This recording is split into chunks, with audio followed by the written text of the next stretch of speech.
वसलामुन अला इबादिहिल्लज़ीना इस्तफ़ा अम्मा बाद।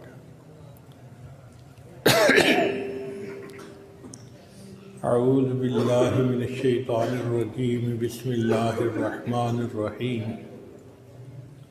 मा आताकुमुर्रसूलु फ़ख़ुज़ूहु वमा नहाकुम अन्हु फ़न्तहू। वक़ाल रसूलुल्लाहि सल्लल्लाहु अलैहि वसल्लम अलैकुम बिसुन्नती व सुन्नति खुलफ़ाइर राशिदीन अल महदीयीन।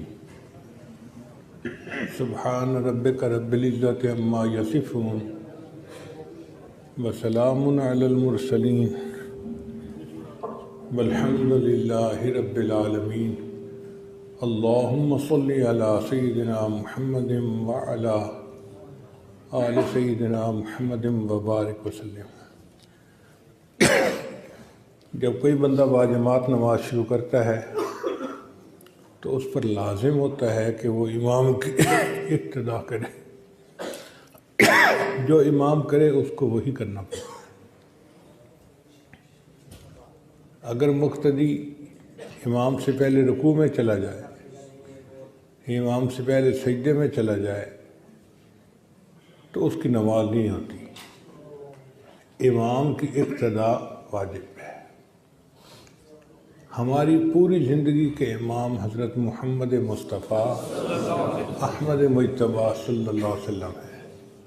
लिहाजा हमारे ऊपर लाजिम है कि हम हर काम में, हर अमल में अपने नबी अलैहिस्सलातु वस्सलाम की इत्तिबा करें। अल्लाह रब्बुल इज़्ज़त ने कुरान में फरमाया, मा आताकुमुर रसूल फ़ख़ुज़ू। तुम्हें रसूल सम जो अता करें तुम ले लो। वमा नहाकुम अन्हु फ़न्तहू। और जिस चीज़ से मना करें उससे मना हो जाओ। ये हुक्म खुदाबंदी है, अल्लाह का हुक्म है। और अल्लाह फरमाते हैं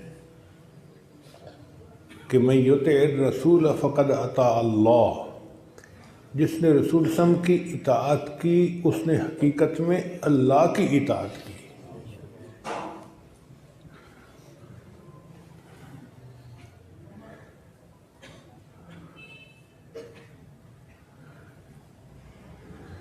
जो काम भी नबी अलैहिस्सलाम के तरीके पर करेंगे वो अल्लाह के यहाँ मकबूल होगा। हत्ता कि एक बंदा सुन्नत तरीके के मुताबिक बैतुल खला में जाता है तो इसको ज़्यादा सवाब मिलेगा बनिस्बत उस बंदे के जो नफल की नमाज़ पढ़ रहा है। हालांकि वो हालत नमाज में है लेकिन नमाज जो पढ़ रहा है वो नफल है और ये जिस पर अमल कर रहा है वो अमल सुन्नत है। तो सुन्नत तरीके पर बैतुल खला का इस्तेमाल करना भी नफली नमाज से ज़्यादा दर्जा पा जाता है। इससे अंदाज़ा लगाइए कि अगर हम सुन्नत काम को सुन्नत के मुताबिक करेंगे तो फिर उस पर हमें कितना अजर मिलेगा। शादी ब्याह के मौके पे दुल्हन को सजाते हैं, आँखों में सुरमा डालते हैं तो दुल्हन समझती है कि खामिद की नज़र में मेरी आँखें खूबसूरत नज़र आएंगी।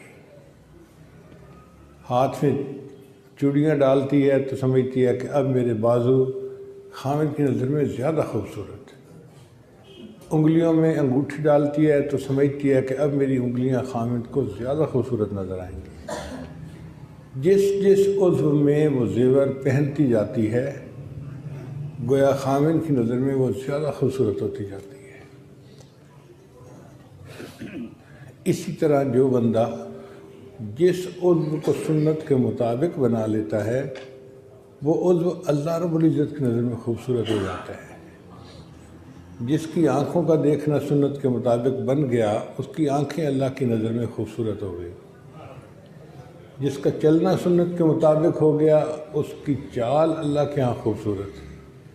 हत्ता कि सर से लेके पाँव तक जो बंदा अपने जिस्म के आज़ा को सुन्नत के मुताबिक बना लेता है अल्लाह ताला की नज़र में वो एक सजे हुई दुल्हन की मानद खूबसूरत बन जाता है। अल्लाह उसको मोहब्बत की नज़र से देखते हैं, प्यार की नज़र से देखते हैं। हमने देखा है कि दुनिया में लोग ब्रांड का बड़ा ख्याल करते हैं, ख़ास तौर पे औरतें तो ब्रांडेड बाजी बनी होती हैं। हर काम में ब्रांड कौन सा है जी? ऐसे ही नज़र आता है कि अल्लाह के फरिश्ते भी सुन्नत ब्रांड की तलाश में होते हैं। जो बंदा सुन्नत के ऊपर अमल करता है तो फरिश्ते शौक़ के साथ उस अमल को ले लेते हैं और अल्लाह के हुजूर पेश कर देते हैं। बाज़ चीज़ों पर गवर्नमेंट देखती है कि रजिस्टर्ड की मुहर लगी हुई है या नहीं। अगर ना लगी हुई हो तो फिर उस बंदे को पकड़ते हैं और कार्रवाई करते हैं। सिर्फ उसी को काम की इजाज़त होती है कि जिसके प्रोडक्ट के ऊपर रजिस्टर्ड की मुहर लगी हुई हो। अल्लाह रब्बुल इज़्ज़त के यहाँ भी ऐसा ही मामला है। क़यामत के दिन बंदे के अमाल अल्लाह के सामने पेश होंगे तो फरिश्ते जिस अमल पर सुन्नत की मोहर लगी देखेंगे उसको कबूल कर लेंगे और जिस पर सुन्नत की मोहर नहीं लगी होगी उसको पीछे हटा देंगे।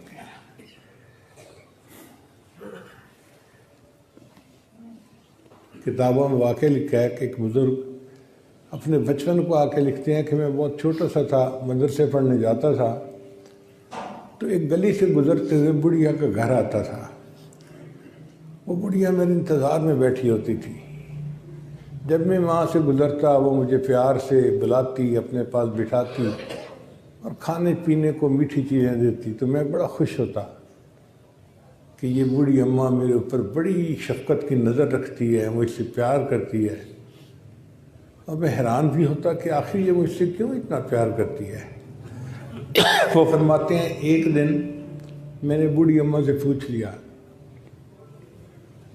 कि अम्मा आपसे मेरी कोई रिश्तेदारी तो है नहीं, आप मुझसे क्यों इतना प्यार करती हैं? जहाँ देखती हैं आपकी आंखें ठंडी हो जाती हैं, आपके चेहरे पे मुस्कुराहट आ जाती है, आप इतने प्यार से मुझे घर में बिठाती हैं, चीज़ें खिलाती हैं, खुश होती हैं।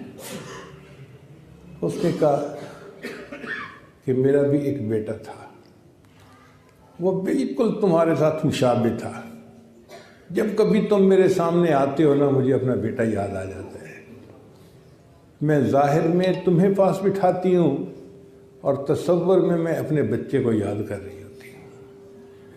वो फरमाते हैं कि अगर एक बुढ़िया अपने बच्चे के मुशाबे किसी बच्चे को देखकर इतना खुश होती है तो जब अल्लाह ताला किसी बंदे के ज़ाहिर को अपने महबूब सल्लम के ज़ाहिर के साथ इस कदर मुशाबे देखते हैं तो अल्लाह को भी इतनी खुशी होती है कि इसको तो देख के मुझे अपने महबूब याद दे।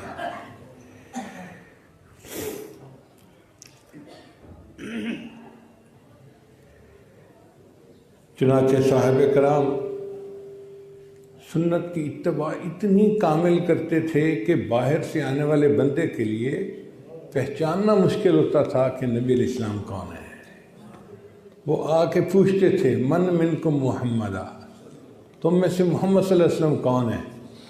इसलिए कि सबका लिबास, उनकी गुफ्तार, उनकी बातचीत, हर चीज़ एक जैसी होती थी तो पहचानना मुश्किल हो जाता था। इसलिए सुन्नत नबी कश्ती नूह की मानद है। जो कश्ती नूह में शाम दाखिल हो गया, सवार हो गया, वो निजात पा गया।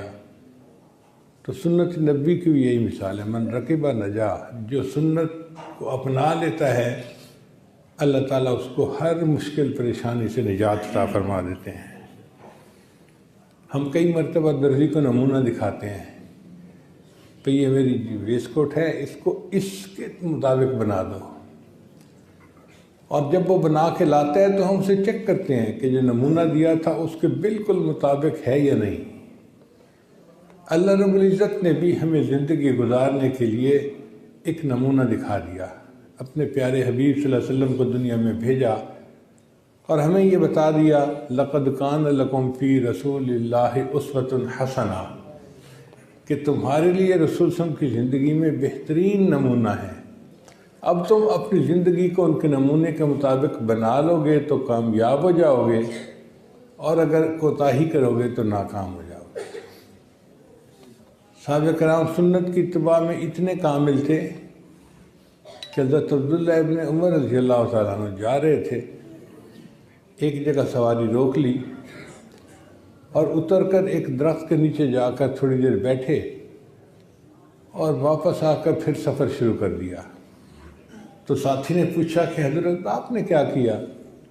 या तो ज़रूरत होती ना क़ज़ाए हाजत की तो बंदा टाइम भी लगाता है, आप बस उतरे और दरख्त के नीचे जाकर बैठे और आगे चले गए। कभी मुझे क़ज़ाए हाजत की ज़रूरत नहीं थी, लेकिन एक मरतबा मैं नबी अलैहिस्सलाम के साथ सफ़र कर रहा था और मेरे आका सल्लल्लाहु अलैहि वसल्लम को यहाँ ज़रूरत महसूस हुई थी, तो आप सवारी से उतरे थे और इस जगह जाकर बैठे थे, फारिग हुए थे, फिर आगे चले थे। तो मेरा दिल चाहा कि मैं भी वही अमल करूं जो मेरे महबूब ने किया। मैंने तो सुन्नत को के साथ मुशाबियत हासिल कर लिया है, यानी इस हद तक वो सुन्नत के साथ मुशाबियत हासिल कर लेते थे। आप किसी माँ को कहें कि अपने बेटे की तस्वीर को फाड़ दो, वो कहेगी मैं नहीं फाड़ती, मैं छुपा देती हूँ, मैं इसे नहीं देखूँगी, मैं बाहर नहीं निकालूँगी, लेकिन मैं इसे फाड़ती नहीं हूँ। अच्छा भाई नहीं फाड़ती तो इसको आग में डाल दो। कहेगी ये कैसे हो सकता है कि मेरे बेटे की तस्वीर हो और मैं उसे आग में डाल दूँ? एक माँ अगर अपने बेटे की तस्वीर को आग में डालना पसंद नहीं करती तो क़यामत के दिन अल्लाह रब्बुल इज़्ज़त भी उस बंदे को जिसकी ज़ाहिरी तस्वीर नबी अलैहिस्सलाम के मुताबिक होगी उसको आग में डालना पसंद नहीं फरमाएंगे। अल्लाह भी फरमाएंगे ये मेरे महबूब की तस्वीर बनाकर दुनिया से आया है, मैं इसको जहन्नम में कैसे डालूँ? अल्लाह ताला उस बंदे की मग़फ़िरत फरमा देंगे। चुनांचे सैयदना सिद्दीक़ अकबर लानो वो सुन्नत की इत्तबा में बहुत कामिल थे।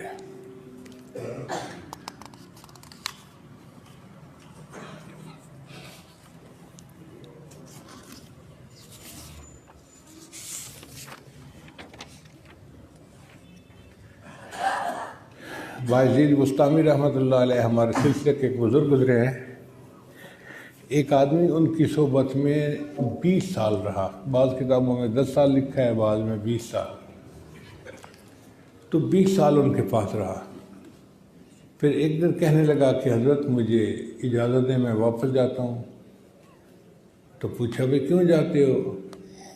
कि जी मैं तो आपकी खिदमत में आया था कि मैं रहूँगा तो आपकी कोई करामात देखूँगा, और 20 साल में मैंने तो कोई करामत ही नहीं देखी, इसलिए मैं कहीं और जाता हूँ। उन्होंने फरमाया अच्छा ये बताओ कि इन 20 सालों में आपने मुझे कोई काम सुन्नत के ख़िलाफ़ करते हुए देखा है? उसने कहा नहीं देखा। फरमाया इससे बड़ी और करामत क्या हो सकती है कि 20 साल में एक काम भी सुन्नत के ख़िलाफ़ तुमने नहीं देखा। इसलिए अल इस्तिक़ामत फ़ौक़ुल करामा, जो सुन्नत की इस ऊपर इस्तिक़ामत होती है वो करामतों से ज़्यादा बड़ी करामत होती है। अल्लाह ताला जिस बंदे को चाहते हैं उसको सुन्नत की इत्तबा की तौफ़ीक़ अता फरमा देते हैं। हज़रत मौलाना क़ासिम ननवातवी रहमतुल्लाह अलैह जो बानी दारुल देवबंद थे, तो उनके ख़िलाफ़ अंग्रेज़ ने गिरफ़्तारी का हुक्म जारी कर दिया।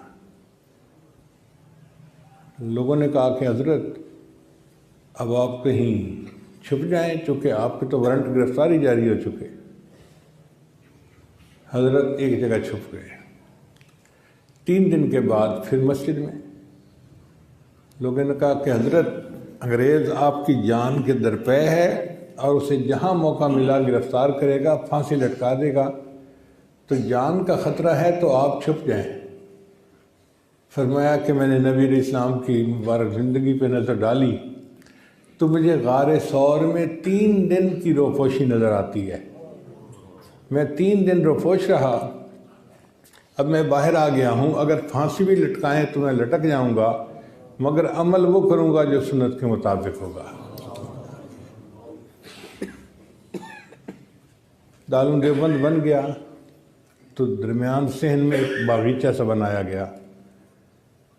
उसमें हज़रत ननवातवी रहमतुल्लाह अलैह ने एक पौधा लगवाया और पौधे की ही बड़ी फिक्र होती। आते जाते माली से पूछते भाई वो पौधा चल रहा है ना, पानी दिया, उसका ख्याल रखा, उसको खुराक दी। वो कहता है हजरत मैं उसका बहुत ख्याल रखता हूँ, मगर मसला क्या है कि पौधे तो कई लगे हुए हैं, आप जब भी आते हैं उसी के बारे में पूछते हैं।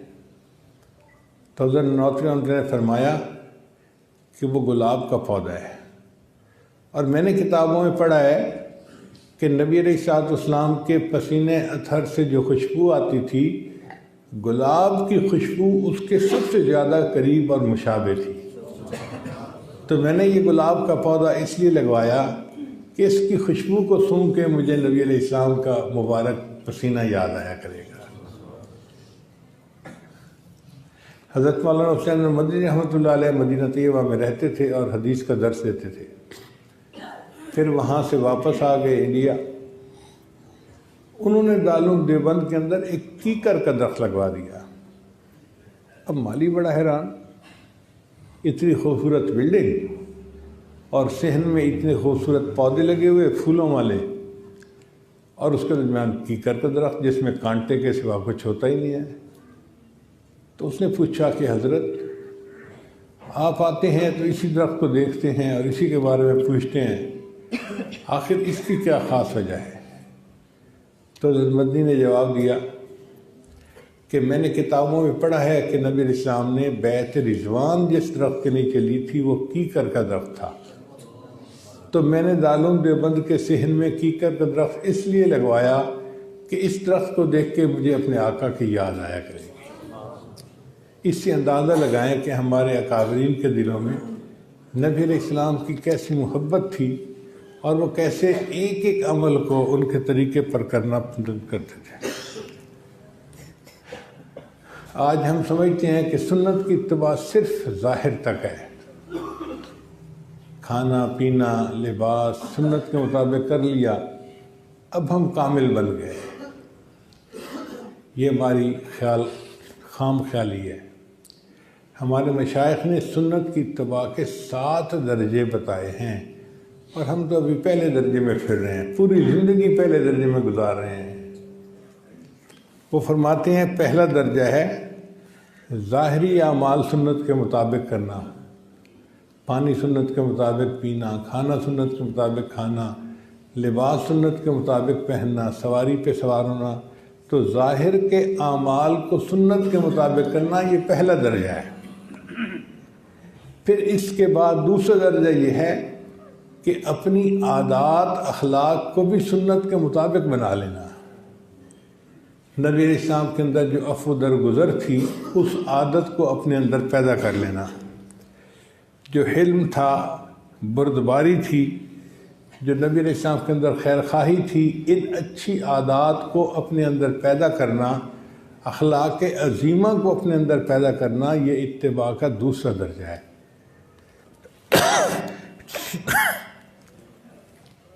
और इत्तिबा का तीसरा दर्जा ये है कि इंसान के कल्ब की कैफियत भी वही हो जो नबी अलैहिस्सलाम की थी। नबी अलैहिस्सलाम का कल्ब अथर जो था हर वक्त अल्लाह के साथ मुतअल्लिक रहता था। नबी अलैहिस्सलाम का कल्ब मुबारक अल्लाह की याद में लगा रहता था। तो हमारा दिल भी अल्लाह ताला की याद में जुड़ा रहे, गफलत ना आए, दुनिया की मोहब्बत दिल में ना आए, अल्लाह की मोहब्बत से दिल लबरेज हो जाए। ये इत्तिबा का तीसरा दर्जा है। और इत्तिबा का चौथा दर्जा ये है कि हमारा नफ्स जो अम्मारा है, सरकश है, वो नफ्स मुतमइन्ना बन जाए। या अय्यतुहन नफ्सुल मुतमइन्ना इरजिई इला रब्बिक राज़ियतम मर्ज़िया। तो हमें अल्लाह ताला नफ्स मुतमइन्ना अता फरमा दे। ये चौथा दर्जा है। फिर पांचवा दर्जा इत्तिबा का ये है कि कमालात नबूवत अक्स हमारे अंदर आ जाए, यानी उम्मती नबी इस्लाम की इत्तिबा करते करते इतना कमाल हासिल कर ले कि जो नबूवत के कमालात थे उनका अक्स उस बंदे के अंदर पड़ जाए। ये इत्तिबा का 5वां दर्जा है। फिर उससे भी ऊंचा दर्जा ये है कि कमालात उलुल अज़्म उसको हासिल हो जाएं।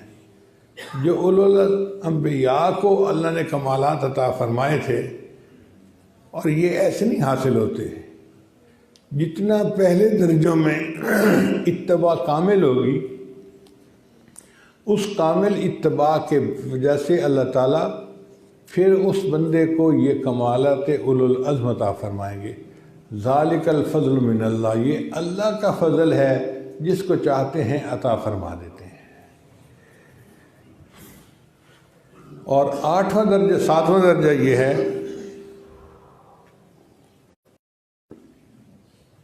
कि कमालात महबूबियत आ जाएं। नबी अलैहिस्सलाम के अंदर जो महबूबियत की शान थी कि वो अल्लाह के महबूब थे, वो महबूबियत की शान भी बंदे के अंदर पैदा हो जाए, ये इत्तिबा का 7वां दर्जा है। अब सोचिए हमें पहुंचना कहाँ है और हम ज़िंदगी कहाँ गुजारते फिर रहे हैं। इसलिए इत्तिबा सुन्नत में आगे बढ़ने की कोशिश करनी चाहिए और अल्लाह ताला से दुआएं करनी चाहिए कि अल्लाह हमें सुन्नत में कमाल अता फरमा दे। सैयदना सिद्दीक़ अकबर रज़ी अल्लाह तआला अन्हु को अल्लाह ताला ने सुन्नत में कमाल अता किया था।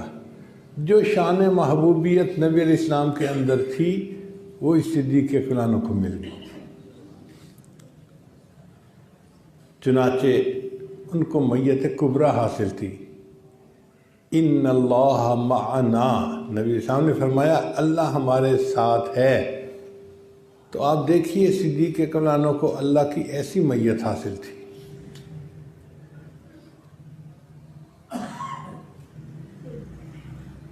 नबी अलैहिस्सलाम के साथ उनको कामिल इत्तिबा हासिल थी।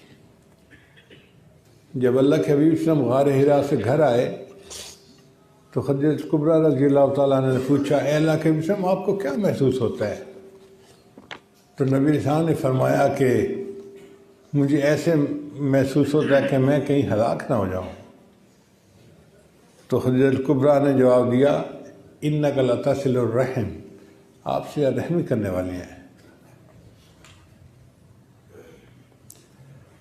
5 बातें गिनवाई। आप मेहमान नवाजी करते हैं, आप जिसका कोई नहीं होता उसको कमा के देते हैं, और आप तो दूसरों का बोझ उठाते हैं और खैर के कामों में मदद करते हैं। 5 सिफ़ात उन्होंने गिनवाई कि आपके अंदर ये सिफ़ात हैं। ला युख़ज़ीक अल्लाह, ये मुमकिन ही नहीं कि अल्लाह आपको रुसवा कर दे। सैयदना सिद्दीक़ अकबर उन्होंने एक मौके पे हबशा हिजरत करने का इरादा कर लिया। नबी साहब ने इजाज़त दे दी। तो वो कर सिद्दीक़ लानो मक्का से बाहर निकले कि मैं हबशा जाता हूँ। रास्ते में सरदारान कुरैश में से एक बंदा मिल गया। उसने कहा, अबू बकर कहाँ जा रहे हो? बताया कि भाई यहाँ के लोग हम पे जुल्म करते हैं, सख्ती करते हैं, हमें यहाँ रहने नहीं देते, तो मैंने सोचा कि मैं हबशा चला जाता हूँ। तो वो काफिर सिद्दीक़ अकबर के बारे में कहने लगा, इन्नका लतसिलुर रहम, आप नहीं जा सकते, आप तो सिला रहमी करने वाले हैं, आप तो मेहमान नवाजी करते हैं, आप तो कमा के दूसरों।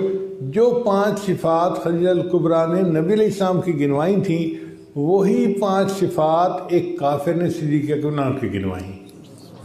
ये है इत्तिबा कामिल। तो दुआ है कि अल्लाह ताला हमें अपने हबीब सल्लल्लाहु अलैहि वसल्लम की कामिल इत्तिबा नसीब फरमाए और क़यामत के दिन नबी अलैहिस्सलाम की इत्तिबा करने वालों की कतार में शामिल फरमाए।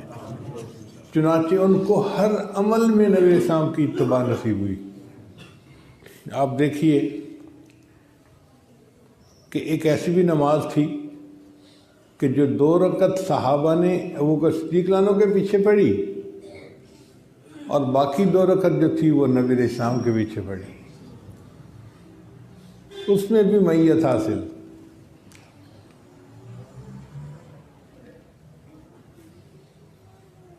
फिर देखिए कि नबी अलैहिस्सलाम की वफ़ात मुबारका 63 साल की उम्र में हुई, और सिद्दीक़ अकबर की वफ़ात भी 63 साल की उम्र में हुई।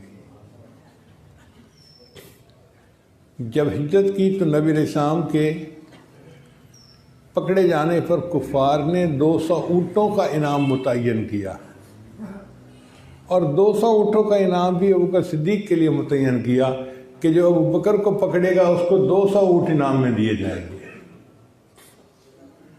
हर चीज़ में एक जैसे, बिल्कुल एक जैसे। और इससे आगे बढ़कर देखिए कि नबी अलैहिस्सलाम के जिस्म अतर से खुशबू आती थी।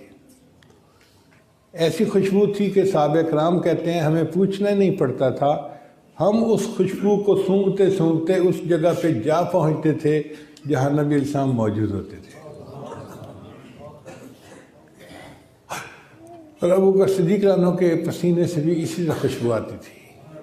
उम्मुल लाना रवायत करते हैं कि कान रीह अबी बकर अत्यब में रीहिल मिस्क, कि अबू बकर के पसीने से वो खुशबू आती थी जो मुश्क के अंदर भी खुशबू नहीं आती। उसकी वजह यह थी कि नबी अलैहिस्सलाम का जिस्म अतहर भी जन्नत की मिट्टी से बना था, और अबू बकर सिद्दीक़ का जिस्म भी उसी मिट्टी से बना था, और जन्नत की मिट्टी में खुशबू होती है, लिहाजा दोनों की जिस्म से वो खुशबू आया करती थी। और फिर देखिए कि अल्लाह ने वफ़ात के बाद दोनों को जन्नत के टुकड़े में ही इकट्ठा कर दिया। नबी अलैहिस्सलाम जहाँ आराम फरमा रहे हैं वो जन्नत का टुकड़ा है, और सिद्दीक़ अकबर जहाँ आराम फरमा रहे हैं वो भी जन्नत का टुकड़ा है। तो ज़िंदगी में भी एक और अपना पर्दा फरमाने के बाद भी बिल्कुल एक जैसा मामला। फिर नबी अलैहिस्सलाम की बेटियों में से एक बेटी ऐसी थी जिसके ऊपर बहुत दुनियावी एतबार से गुर्बत के आसार रहे और उनको मुशक्क़त की ज़िंदगी गुजारनी पड़ी। सैयदा फ़ातिमा ज़हरा रज़ी अल्लाह तआला अन्हा, चूँकि हज़रत अली रज़ी अल्लाह तआला अन्हु बहुत फ़कीर मनश इंसान थे, पूरी ज़िंदगी उनको ज़कात देने का मौका मुयस्सर न आया कि पैसे बचते ही नहीं थे, आते थे फ़ौरन अल्लाह के रास्ते में सदका कर देते थे। अब एक साल फालतू माल होगा तो ज़कात होगी ना, तो पूरी ज़िंदगी ज़कात देने का मौका ही नहीं आया, माल जमा ही नहीं किया, और कोई घर में खादिम भी नहीं था, खादिमा भी नहीं थी। तो सैयदा फ़ातिमा ज़हरा रज़ी अल्लाह तआला अन्हा सारे काम घर के खुद करती थी। फरमाती हैं कि चक्की पीसने की वजह से हाथ पे गिट्टे पड़ गए थे। ये अल्लाह के महबूब सल्लल्लाहु की बेटी हैं, नूरे नज़र हैं। घर का झाड़ू, घर का सालन, रोटी, हर काम खुद करती थी, जिसकी वजह से हाथों में गिट्टे पड़ गए थे। मुशक्क़त की ज़िंदगी गुजारी। और यही हाल सिद्दीक़ अकबर का हुआ। उनकी बेटी थी अस्मा रज़ी अल्लाह तआला अन्हा, जो सैयदा आयशा सिद्दीक़ा रज़ी अन्हा की बड़ी बहन थी। उनके ऊपर भी मुशक्क़त की ज़िंदगी। वो ज़ुबैर रज़ी अन्हु की बीवी थी और वो भी गरीब इंसान थे, तो पूरी ज़िंदगी उनको मुशक्क़त में गुजारनी पड़ी। जो नबी अलैहिस्सलाम की बेटी सैयदा फ़ातिमा ज़हरा पर हालात आए, हूबहू वैसे ही हालात अस्मा रज़ियल्लाहु पर आए। फिर सैयदा फ़ातिमा रज़ियल्लाहु के बेटे सैयदना हुसैन रज़ियल्लाहु अन्हु अल्लाह के रास्ते में शहीद हुए, और उनकी शहादत एक बहुत बड़ा अमल था। और अस्मा रज़ी अल्लाह तआला अन्हा के बेटे अब्दुल्ला इब्न ज़ुबैर रज़ियल्लाहु अन्हु वो भी अल्लाह के रास्ते में शहीद हुए, और उनकी शहादत भी उम्मत के उलमा ने लिखा कि एक बहुत बड़ा अमल था। सैयदना हुसैन लानो की शहादत से पहले उनके ख़ानदान के 70 अफराद पहले शहीद हुए थे, और आखिरी वक्त में उनकी शहादत हुई थी। और अब्दुल्ला इब्न ज़ुबैर लानो के साथ भी यही हुआ कि उनके जितने हामी थे वो पहले शहीद हुए, और आखिर के ऊपर अब्दुल्ला इब्न ज़ुबैर को शहीद किया गया। तो जो हालात नबी अलैहिस्सलाम पर आए वही सिद्दीक़ अकबर पे आए, जो सैयदा फ़ातिमा ज़हरा पर आए वही अस्मा रज़ियल्लाहु पर आए, जो सैयदा फ़ातिमा ज़हरा के बेटे सैयदना हुसैन पर आए वही हालात हज़रत अस्मा के बेटे पर आए। अल्लाह ने इस इत्तबा को उनकी नस्लों में भी जारी सारी फरमा दिया।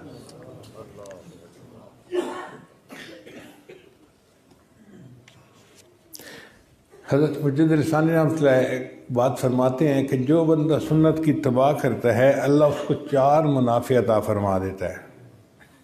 पहला नफ़ा कि सालिहीन के दिल में अल्लाह उसकी मोहब्बत पैदा फरमा देते हैं, और फुसाक के दिल में अल्लाह उसकी हैबत डाल देते हैं, रोब डाल देते हैं, और अल्लाह उसके रिज़्क़ में बरकत डाल देते हैं, और दीन में अल्लाह ताला उसको पुख्तगी अता फरमा देते हैं। ये सुन्नत की इत्तबा की वो बरकत है जो आदमी को नसीब होती है। चुनांचे हमें चाहिए कि हम आज दिलों में ये नीयत करें कि हम एक एक अमल पर सुन्नत के मुताबिक जो है काम करेंगे और अपनी पूरी ज़िंदगी को सुन्नत के मुताबिक ढालेंगे। अगर हमने ये अमल कर लिया तो समझ लीजिए कि अल्लाह ताला की रहमत की नज़र होगी, अल्लाह हमारे मसले भी हल फरमा देंगे और हमें दुनिया में भी इज़्ज़त की ज़िंदगी देंगे, और आखिरत की इज़्ज़तें तो हैं ही उनके लिए जो सुन्नत की तबाह करने वाले हों। बस इतना है कि क़यामत के दिन हम अल्लाह के सामने ये अर्ज़ करेंगे, तेरे महबूब की या रब शबाहत लेके आया हूँ, हकीकत इसको तू कर दे, मैं सूरत लेके आया हूँ। अल्लाह हमारे पास तो ज़ाहिरदारी है, अंदर तो कुछ भी नहीं है, लेकिन बहरहाल जो ये ज़ाहिरदारी है इसी को कबूल करके अल्लाह हम नकली लोगों को भी असली लोगों के हमरा अपनी रज़ा वाला मकाम अता फरमा दे। व आखिरु दावाना अनिल हम्दुलिल्लाहि रब्बिल आलमीन।